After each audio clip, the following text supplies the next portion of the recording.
pro strongman nationals in Tunica, Mississippi. Sweet. It was, you turned every 80 feet, I think. Actually, I think I went just under 300 feet. I have to look. Awesome sauce. For me, it's always the turns that start. Yeah. I hate turns. Stopping. That's Stop is once you stop, it's like so hard to get started again. Well, one day I hope to get to the point where I can start. All right. That'd be awesome. We'll let you.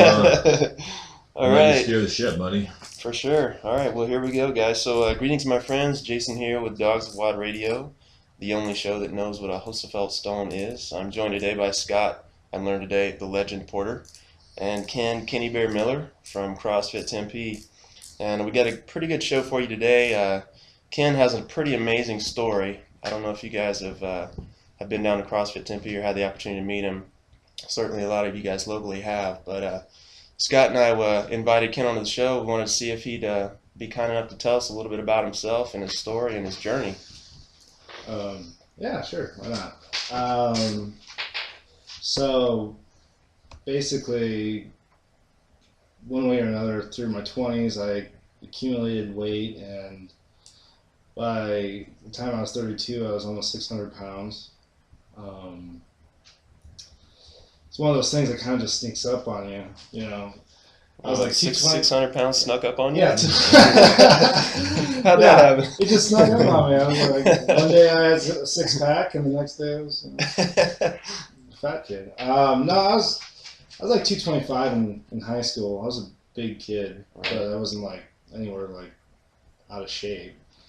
But just in my 20s, and just like partying a lot and drinking, and my idea of cooking was ordering pizza or Chinese food. And then you get to 300 pounds, and you're like, oh, I can just go, big and tall, because why not? Then you just by 400 pounds, you're like, fuck it, So, at a certain point, I just, just gave up, basically. Gave up on ever being happy, gave up on being in shape, gave up on ever falling in love or having kids. I got to the point where I couldn't even sleep in a bed anymore. I had to sleep in a recliner in the living room, because if I laid flat on my back, my own body weight would suffocate me. Wow. I'd wake up like every 30 minutes choking, even in the reclining state. It hurt to breathe. So what was it that, I'm just curious, what was it that, caused you to get to the point where you felt like, this is it for me, like I'm just going to keep getting bigger and bigger, or, I'm just going to give up on shedding this weight or whatever? Well, pretty much every year I'd try to go back to the gym, and I'd stare at an elliptical or look at a pec deck every once in a while and go sit in the sauna. But I wasn't getting results that way for some reason. I don't know. You just get used to being that big. Like, you just make enough excuses, or, it's just one of those weird things where there's just a certain point where you just give up on it. Like, you don't see the light at the end of the tunnel anymore. You just pretty much accept your fate as, a fat kid or a fat guy, your self-esteem gets to the point where there is none, and it's so hard to verbalize, because there's so many nights where I would just stare at myself in the mirror and just like, break down and cry. I just saw this, in my opinion, this ugly fat guy who had no future. Yeah. I just drink a bottle of whiskey every night. Sorry to talk about. And just basically pray for death, or just wait for death. It was a really dark decade in my life. That I don't like to have regrets, but I actually do ask myself all the time, I'm like, why the heck did I wait so long? What if I went back in time and I just been like, you can do this, you know, get at it at 24 instead of 32, you know. Yeah. You just have to have confidence in yourself, I guess, and I didn't have it. Right. So what was it at that point in your life where you're at this low point? You're sleeping in a recliner and guzzling whiskey, you know. Yeah. And what was it that switched for you? What caused you to have that shift?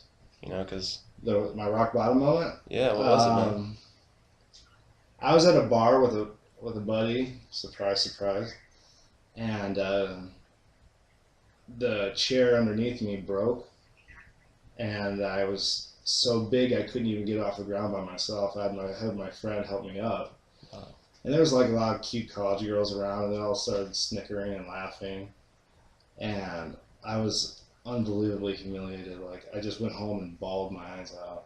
It was like the saddest moment in my life. And I can still see the people's faces at that bar, and just like this almost like horror, this look of, oh my God, I can't believe the guy let himself go. That's how I felt they were looking at me. Right. You know. Yeah, it's almost like it seems like today. It's almost like overweight people are kind of like the unspoken second-class citizens of the world. You know, like Yeah. everybody. It's okay to look down on fat people, right? It's like the Yeah. last individual that's okay to kind of hate on publicly. Yeah, and it's the weirdest thing. I've noticed with really skinny people too, but people who are fat, like, and that's my word. You guys can't use it. Don't use our words. Yeah, PC is overweight. Yeah. Yeah. Yeah. Thinly challenged. Gravitally Gravitally challenged. challenged. Yeah. So when you're fat, people seem to be able to come up to you that you've never even had a conversation with, and they'll give you their opinion on what you need to do to fix yourself, Right. or like just give you diet advice. I've gotten so much diet advice from total strangers, and I'm like, why do you think you have the right to come and talk to me about this? I don't even know who you are. But I definitely agree with you. Overweight people are definitely second-class citizens to a certain point. Sure. For a lot of reasons, but I think for most people, just people see overweight people and they think it's a choice, which in a way it is. Mhm. But there's so much that goes into being overweight. Every morbidly obese person I know or have met, or have the privilege of talking to, Mhm. it's not just about working out and eating less. For me, for example, I am what I would consider a food addict. I associate emotions and food, like I tie them together. Mhm. So if I'm having a bad day at the gym, or I have a fight with my fiance, like the first thing I'm thinking about is going to the bar and getting a big pizza or burger, or even if it's a happy emotion, like if my friend gets a promotion at work, I'm like, let's go out to eat, you know. And that was just from an early age. If I was having a bad day, my mom would take me out for ice cream. Right. Like I, for some reason, like associated something emotional happening in my life with I tied it in with food. Right. So your positive trigger was basically food. It's positive or negative. Right. So, yeah. You're screwed either way. Yeah. Either Can't win for losing. Yeah.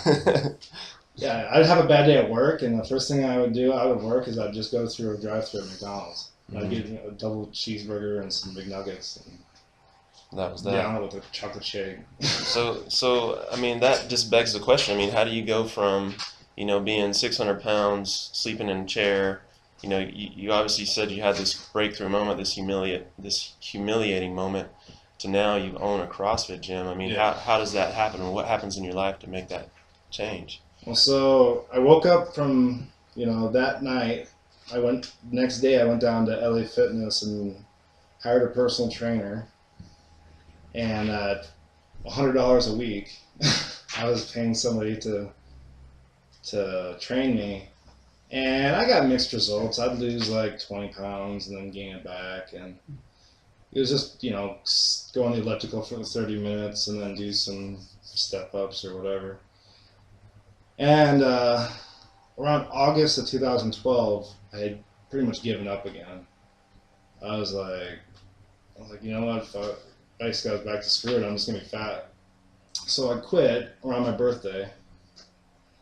And then 3 days after my birthday, my mom got diagnosed with stage 4 breast cancer. And they gave her about a month to live. So while we were in the hospital, like when she still was conscious, because she went into a coma on and off too, I made her a promise that I'd get healthy and be happy. Because her biggest concern, this is one of the most touching moments of my life, she was facing death. She knew she was going to die. And her main concern was me and what I was going to do after she was gone. And she was so concerned about my happiness and my future when she knew hers was coming, her life was coming to an end. And that's such a profound, moving thing for me. Like, I get choked up just thinking about it. Like, how do you love someone so much that even death isn't as scary as what is this person going to be like without me? So I made her that promise, and then we moved her to hospice. And I never left, pretty much never left her side for the time she was in hospice. And we were watching TV, and I saw a commercial for CrossFit. And it looked so brutal, but so fun. I forget exactly how the commercial went, but it involved someone carrying a sandbag, sprinting with a sandbag, and then doing box jumps, and then they were doing a clean and jerk, or I can't remember exactly what it was, but I was like, that looks awful.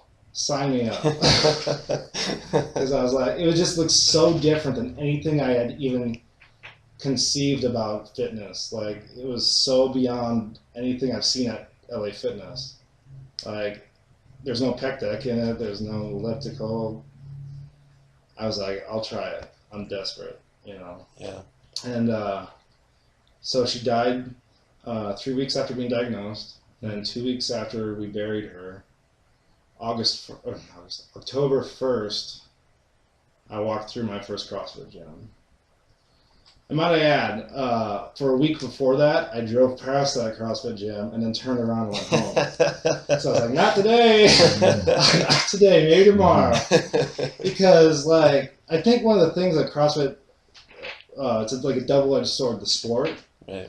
Because it helps people see CrossFit, but at the same time, so many people are scared off of CrossFit by watching the games or watching regionals. Because, like, for me, for instance, I was like, there's no way I can do that. Yeah. Like, I'm gonna walk into that gym, so, like 600, 500, I forget exactly what I was weighing, but around 550 at the time. Walk through that gym, there's gonna be a bunch of bros with six packs, doing clean and jerks. I'm gonna walk in, they're gonna laugh at me, and I'm just gonna run home and cry. Right. You know, and the total opposite of that happened. I walked through the gym, and I think it was a 9 o'clock class, and there was a bunch of moms doing clean and jerks with PVC pipes. Right on. And I was like, I can do this. I can do this. PVC all day. Weighs less than a pizza. Yeah, exactly. And so I walked into CrossFit Mesa. I'll give AJ a plug here. Right on. I was like, dude, can I even do this? Or do I need to go to the gym and get in shape first? And he was like, no way, you can do this. It's called, you can scale everything. Mm-hmm. And so I did my first workout. It was supposed to be a 400-meter run, thrusters, and box jumps. And I did a 100-meter jog, 10 step-ups on a box that was about... I'm using my hands on the radio show. We can see that. Yeah, you guys see that. Ken holds hands 12-inch off the ground. I don't know what to do with my hands. Jazz hands. Jazz hands. I did a step up about 12 inches off the ground, and I did a thruster, I think with just a naked barbell, and instead of squatting, I would just touch my butt on a box. Mm-hmm. That was as far as my mobility would allow. So then, I know Scott and I have heard all the horror stories, I'm sure you have too, about people going to a CrossFit gym and just being thrown into the mix. You know, there's no interview, there's no pre-qualification, there's no, sort of easing you into it? I mean, was that your experience? I mean, it sounds to me like you had someone who was pretty concerned about your well-being. Yeah. I think all the stories that you hear, I mean, there's obviously probably some truth to that, but as long as your coach is responsible and you leave your ego at the door. So I think a lot of athletes get themselves in trouble because they either don't listen or they're not honest. Mm-hmm. Like, you have to be honest with yourself and your coach, or you're going to hurt yourself. If I don't have the mobility to do a squat all the way below parallel, I shouldn't be forcing the issue. I didn't do a squat below parallel like for 8 months. Like, I was doing box or bench squats for the first 6 months of my CrossFit career. Right. So, I mean, you just got to make sure when you go into a box that the coaches do pre-qualify you. They do some sort of assessment about your mobility and fitness levels. Mm-hmm. And then when they tell you to scale. I mean, are you really trying to, like, at the end of the day, are you trying to look cool or are you trying to get fitter? Right. Yeah, I mean, I think some of the stuff that I've heard you say and kind of brings up something that, I see all the time is that people are constantly comparing themselves to other people. Yeah. And obviously you're going to do that when you're in a situation where you stick out and you're very overweight, right? Mm-hmm. You can't help but not stick out. And people are looking at you, and so you're comparing yourself to them. But we see it all the time as box owners, as people come in and they see what everybody else is doing. And they think they can just jump right in to that workout, and despite their physical limitations, any kind of injuries they might have, fitness, there's so many different factors, and they just want to go right into it. And I always have to tell people, like, look, that person that you're looking at, this person's been working their tail off for a year. Yeah. And they're able to do these movements correctly and safely, and you may not be able to. It doesn't mean you can't be there in one day, but a lot of times people just don't want to put the work in. They don't want to put all that hard work, but it's more satisfying when you do put all the hard work in and you achieve that, result, and you're like, I earned it. You know what I mean? But that is very true. I mean, people, I think they just have egos. They have egos, and then they compare themselves to other people in that CrossFit box or even your standard gym at LA Fitness, Planet Fitness, whatever, Yeah, and that's the important thing, really, is you just gotta, I tell people all the time, the only person you should be competing against, really, I know we have the whiteboard, and you like to see where you stack up against people, but you need to be competing against yourself. Mm-hmm. You're just trying to make yourself better every day. Yeah, there's a saying out there that says, the point of this is to be better than you were yesterday. Mm-hmm. I always botch all those quotes and sayings, but that's basically that's basically what it says. Because I'm like, oh wow, look at that guy, he's doing muscle ups. It's like, yeah, I want to do that too, but it's like, well, you're not even doing a pull up yet. Like, let's slow down here, Yeah. And then you see even the better athletes on TV, and the Rich Fronings and the Chris Feelers and Camille's and everything, and it's like you are looking at a professional athlete. You realize that, right? This person has dedicated their entire life to probably athletics, and they're genetically gifted. They've got a better mom and dad than you, and this is what they do on a daily basis. Right. So let's look at your situation, and let's just try to make small steps and make improvements with where you're at, and then let's achieve those goals. And don't worry about what anybody else is doing. That's what I say to a general member, but it applies to a competitor too. I mean, I just had a whole discussion with our competitors. Like, you need to race your own race. When you're in the workout, don't look at the top person and be like, oh, well, he's going unbroken, so I got to go unbroken too. Chances are, that might not be the best strategy for you to get to achieve the highest intensity in that workout. If you try to hang with the top dog, you're gonna blow your WOD early. Exactly. And then just staring at the bar. Now what? Now you're fatigued. You're risking injury. Right. You really do have to, race your own race and just compare yourself to how you were yesterday. Yeah, and you see that in the top athletes. Like, you had obviously mentioned Rich Froning. Everyone knows Rich Froning, but one of the workouts that stood out to me that I saw him do that in was that one qualifying workout where it was 21 thrusters, 21 bar facing burpees. It was 14.5. 14.5. Yeah, they did it on TV, and it was him, Kalipa, yep, right, Samantha, and like Graham Holmberg, yep, and then there was two girls, I think, Sam Briggs and what's her face from Iceland? Oh, Annie Thorstar. Yeah. And you'll notice in that workout that Rich Froning doesn't start out in the lead. He goes out, he paces himself, guys jump in front of him, but by the time they finish, he's the first one across the line.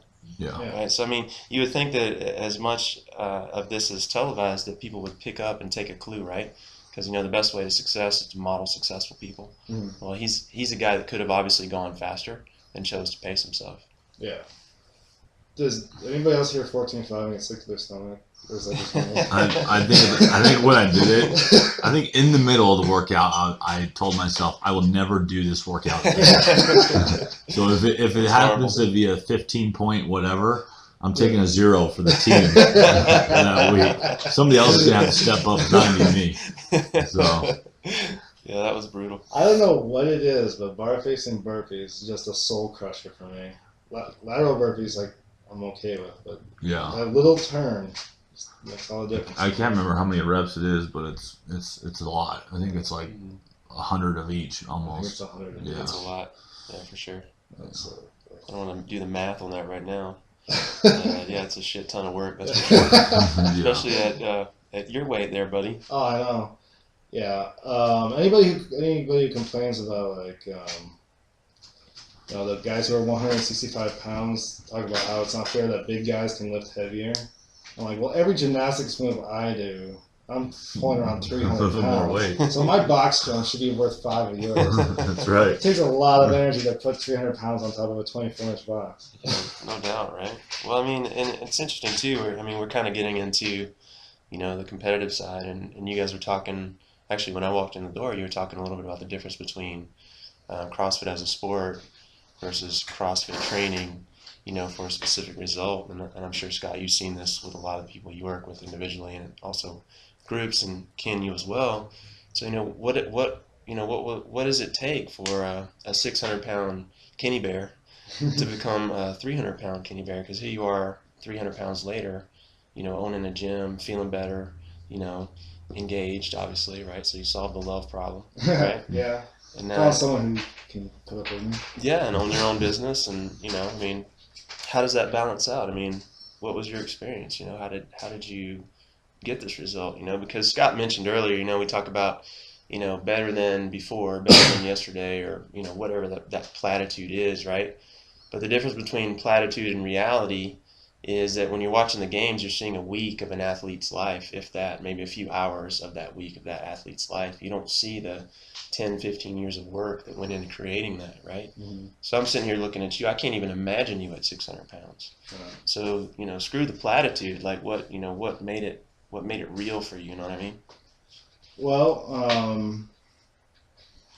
I don't really look at it. Well, first of all, I know it's going to sound cheesy, but I really don't feel like I lost the 300 pounds. I feel like, in a way, the community gets a lot of credit for it, because I think one of the things that made my journey successful was the community.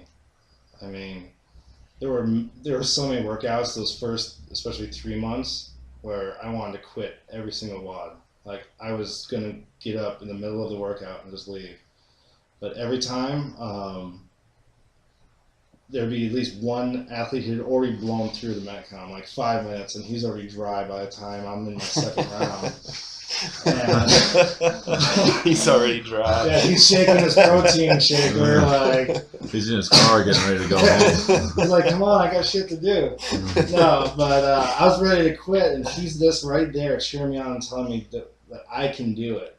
He believed in me more than I believed in me. And so I think that was a very powerful thing, and I think that's one of the reasons CrossFit was so successful, is because of the group community atmosphere. There'd be a week where I wouldn't come into the box at all because I was sore, I was tired, and I would get messages on Facebook, I'd get texts from people, like, where are you? Get your ass back to the gym.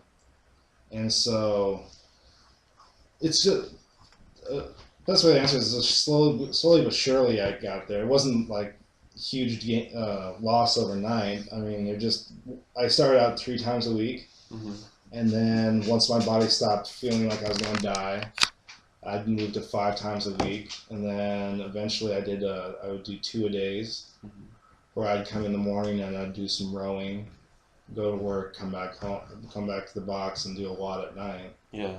So I mean, it was all gradual. I think my success. Another thing about my success was I didn't rush. I didn't push myself to the point of like stupidity. I think a lot of people like want to skip the middle part and go from totally out of shape to a competitor.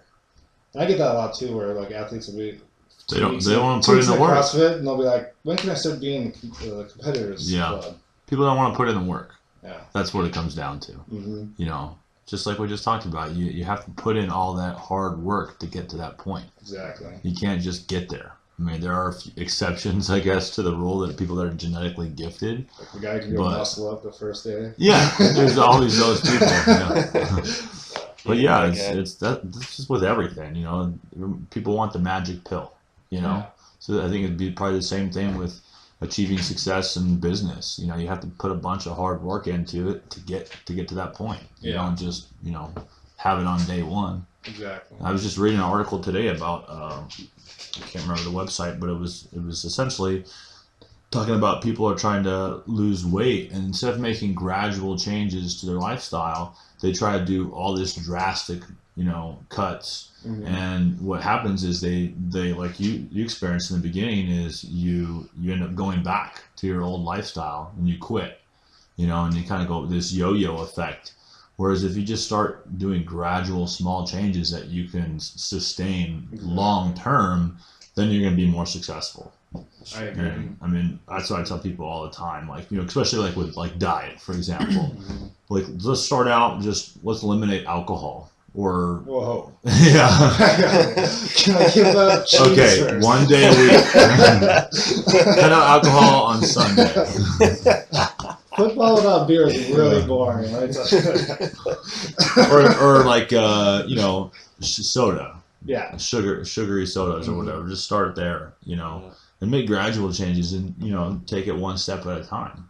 Instead of trying to make this huge drastic change, like you said, going from you just started to a competitor, right? After you've been doing CrossFit for a week, that kind of thing, and you're not going to be successful. That's a really good point, because there are a lot of people who just like, no, I'm just going to quit everything now, and I'm going to go 6 times a week, and those are usually the people you don't see after 4 weeks. Yeah, for sure. You're trying to rewire your brain overnight, and it's not going to happen. You're just going to reject it. Yeah, for sure. I mean, you see this a lot in all aspects of life. I mean, obviously, the ones that relate to the animalistic urges, like food and sex and all of those sorts of things, fight or flight, are the most obvious to see. But one of the things I've noticed about people is they don't take time to learn what triggers them in a positive direction, and I think we're all guilty of that on some level. I know I certainly am. But I know when I convict myself publicly to things, that it makes me more apt to follow through, right? So I know that a lot of times, like doing this radio show, like I had to commit publicly to you two guys that I was going to be here, and that made it more real for me, and it made me put it on my calendar, and it made me set time aside for it, right? Same thing with fitness. Like I commit to other people that I'm going to be here, then therefore if I don't show up, not only do I miss a workout, but I lose face, which is harder for someone like me to handle, right? Another thing I see is that people tend to start depriving themselves of things, right? So when it comes to diet or food, it's what can I take away from myself? What can I steal from myself? Rather than the psychology. If you understand the psychology behind that, anything you take from someone, including yourself, you immediately want it, right? And so the psychology really should be, what can I add today that's going to actually make me more positive or create a more positive result, right? So if you're eating pizzas every day and all of a sudden you decide, well, you know what, I'm going to add kale or I'm going to add a salad, then all of a sudden you have less appetite for the pizza, right? And it sort of works its way out if you continually add positive aspects to your day, right? Like if you add, I'm going to add an hour today where I work out. Well, that's an hour where you can't fucking do something else, that's right? So if you think of it as being more of an additive process, and I think psychology proves this too, you'll have a lot more success. And that's just one of the things I've noticed with my personal results. I don't know if maybe you guys have similar stories or not. Well, yeah, no, that's a really good point. When you were talking, I was thinking about back in the first part of my journey. It was all about stop being fat. Like I was tired of being fat, but somewhere along the lines, like I switched it to just be more positive. Like just if you can turn it into more of a positive thing, your psychology is not so negative. Like so, I would slowly just start cutting out things and add paleo. I went really paleo for a long time, but CrossFit became one of those things where it stopped being less and less about losing fat and more about increasing my results, like benchmarks and stuff like that. So, just thinking more positively about the experience is a better way of getting results than I'm fat, I need to lose weight. Yeah, I've seen that. I'm sure you've seen that with the competitors you work with, right? Yeah, exactly. I was just thinking about that. I mean, people, they do tend to, I think, just naturally just tend to focus on the negative. Let's say you have an injury and you used to be able to do something and now you can't, and you just keep telling yourself, man, I wish I could do this, what I used to do. Of course, I've got a lot of experience with injuries and surgeries and coming back from that. So I always get a kick out of people that are posting like the throwback stuff, and I do every once in a while. But the people that are like talking about stuff they did back in high school or whatever, it's like, well, what are you doing now? Right. You know what I mean? And from my own perspective, like I used to compete in strongman for a long time, and at the highest level, and I used to move a lot of weight, and I don't move that kind of weight anymore.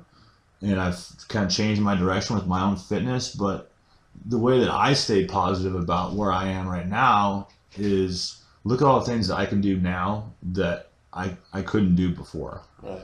So maybe I'm not deadlifting 750 pounds or walking with 900 pounds on my back. I'm not trained to do that right now either, but back then I couldn't run 400 meters, let alone run a mile around 6 minutes. And I couldn't do any of the stuff that I'm doing right now. Sure. So, I mean, I've just learned for myself is when I do think about all the positive aspects of the direction of my training has gone, it does keep me like in a better mood, and then I start seeing more results with my training. I'm more disciplined with my training. I take less days off. I don't skip sessions. Mm-hmm. But if you start thinking about negative and like, man, I used to, my knee's really hurting, and I used to do this, I used to do that. Now I'll just take a day off. Mm-hmm. You get in that rut. Yeah. I mean, I can totally see that. I mean, I've heard competitors whine about this score, that score. Meanwhile, you've got people in the regular classes wishing they could have the worst score of the competitor. Yeah, right? Exactly. The grass is always greener, right? But I think you hit the nail on the head right there, Scott, when you're talking about the mentality of it all, and Kenya as well. Because really, at the end of the day, you want your results. You want to be able to look at your results and create a positive feedback loop, right?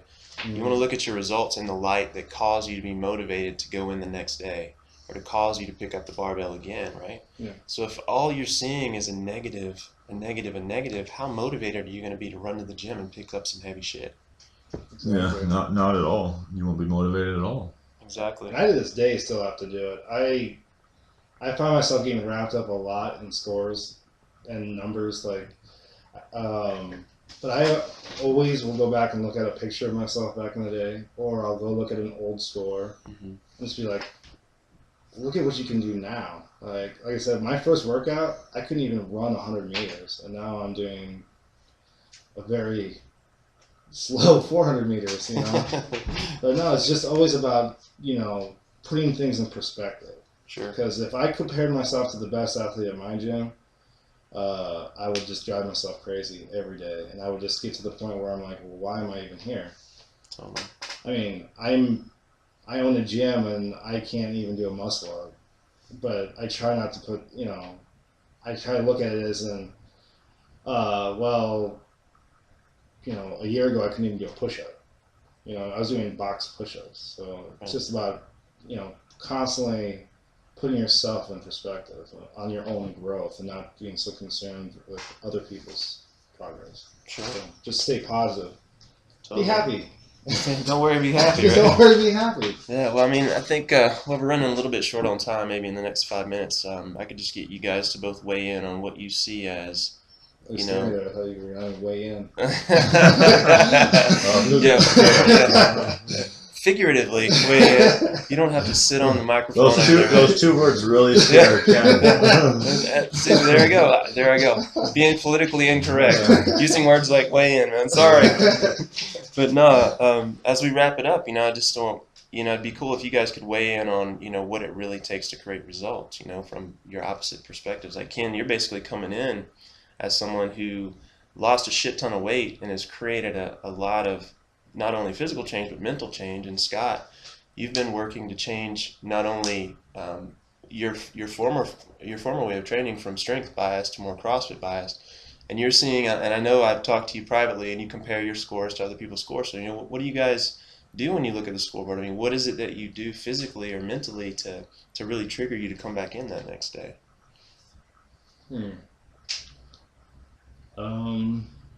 What does it take to create that positive result that we're talking about, right? What does it take? I have to coach at 5 a.m., so I have to come in. So, you want me to start? Yeah, go ahead. You start. Yeah, I'll start. Yeah. Throwing curveballs today. I didn't say anything about a hard question. It's in the fine for print. me, like personally, I'm so competitive with myself. Like I've grown up playing sports, and that was always a huge part of my life. I've been in the fitness industry, so to speak, since I was 17, so 16 years. Been personal training people, worked at every single club. It's always been a huge part of my life. And so, after high school, I didn't play college sports, but after I graduated and stuff, I was just lifting weights, and I needed to do something to challenge myself competitively. And it was about me. It wasn't about, being stronger than the next guy or, being able to brag about my numbers or anything like that. It was like, I just want to challenge myself and see what I can accomplish. So I started powerlifting I did that for about 2 years. And then I got involved in strongman. And again, it was just kind of thrown at me. I was like, yeah, let's try this sport of strongman out and see how I like it. And this was in 2005. And I was like, this is cool. I get to flip tires, pick up stones, and bleed and sweat, and it was a cool group of guys to be around, and I was like, this is more fun than powerlifting, and it's a new challenge, right? It's something that seems like it's going to be hard to do well at, and I just ran with it, and again did it for 8 years, and I think it essentially ran its course with me, and with multiple injuries and getting to the highest level, there's really nothing left for me to accomplish. That's the way that I thought, and loved the sport, but it was time for a change. And I thought I could just walk into CrossFit and be the next Rich Froning, so to speak, or just come in and just blow everybody away on Fran because 95 pounds is so light. Right. Obviously arrogant and ignorant to the sport of CrossFit, and found out just how hard it was to do some of these workouts and to totally shift my training from what I was doing. And it was like, okay, this is another challenge for me, and basically what I'm getting at is just, I'm so competitive with myself. I always want to be better than I was yesterday. And that's what I drive off of. It's not about being the best in my gym. It's not about being the best in the state of Arizona, or the best in the Southwest, or getting to the games, because most of that shit's unrealistic. Let's be honest. I'm 33. I've had multiple injuries. I don't have the same dad and mom as Rich Froning. Not built like Rich. I can make excuses, but it's just reality. I'm not going to the games. I'm probably never going to go to regionals. I always say I'm training for the 2022 games when I'm 40 years old. That's what I like to say. That's what I'm training for, right? It's good to have goals, but for me at this point in my life, I've got so many other things that I want to accomplish. Fitness is just about, for me, it's about being better than I was yesterday in some aspect. So again, for me, like with the background of strength, I'm not going to be as strong as I used to be in certain areas, but I'm doing all these things that I couldn't do before. So if I can just set some small goals, like I want to do this amount of pull-ups, or I want to run a mile in under 6 minutes, and then I can accomplish those, like that's very rewarding, and that's what keeps me coming back and working hard and staying competitive with myself. I don't worry about, comparing myself to the best guy in the gym or what everybody else is doing, because frankly, I just think I suck at CrossFit. I just want to suck less. That's a good way to put it. You know what I mean? Yeah, no. So hopefully that gave you some time to come up with. Yeah, no, totally. Thank you. Thank you for taking the first one. I agree with the competitive side. I'm a very competitive person. But what keeps me coming back every day is just that I fell in love with it. I fell in love with CrossFit. I fell in love with fitness. And CrossFit was for the first time in my life, like, fitness was fun. Mm-hmm. It was a bunch of people from all walks of life coming together, like a mechanic and a lawyer doing a bunch of goofy shit like burpees and thrusters, and then they freaking fall on the ground and high-five each other.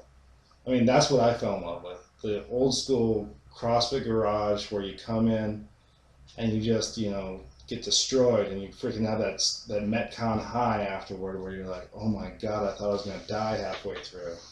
Like, no matter how shitty I'm doing, I'm still going to get that high afterward of, feeling some form of accomplishment. And I'm not going to lie, I have bad days. This last Monday, we did 100 burpees for time. Ugh. Yeah, I know, right? And I was 4 minutes slower than my last time I did it. And I was like, I got home, I was like, Michelle, fuck CrossFit, I never want to come back here, screw this shit. I was like, and after she calmed me down, I was like, that was dumb. I still got a good workout, I still got to hang out with the community, still got fun with my friends. And that's what it's really all about, to me, is this is fun. And I'll always remember the promise I made my mom. When it all comes down to it, I have one tattoo, and I'll probably only have one tattoo, and I'm also showing the camera. It's the tattoo I got right after my mom died, and it's always there to remind me of the promise I made her to be fit, be happy, and just live my life, and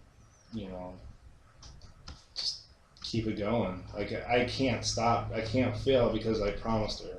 Right. When it all comes down to it, like, I'm always going to keep that promise to her.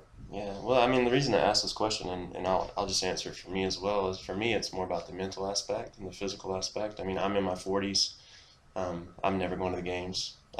I'm not really... You guys are so negative. Yeah, I know, right? I'm going to the games. I'm going to be the one person on the show. I'm going to the games next year. Yeah, well, for me, I don't really have a desire to do that. That's not why I'm not really competitive when it comes to, this exercising for time it's not my arena. But if you debate me, I'll debate you all night, right? I'm competitive in that aspect. So for me, it's about challenging myself mentally because, like you said, halfway through the Metcons, I usually want to quit. And I have to face myself and face that quitter in me and stab him in the face and say, no, you're going to keep going, right? And the reason I ask this question is because I think for anyone listening, like, you'll hear 3 different answers from 3 different people. And basically what we've all 3 done to be consistent over time is we've created a positive feedback loop of some sort by getting to know who we are. Like, Scott's motivated by improving himself, Ken's motivated by the community. I'm motivated by challenging myself mentally. And then I get the physical result. We all get the physical result. So at the end of the day, I think we're going to close out the show. If we had one piece of wisdom to offer, it's just to get to know yourself and find out, what that positive feedback loop looks like for you. And that's our challenge for you this week. I'm Jason Archer for Ken and Scott, and we'll see you next time. Thanks, guys. Bye.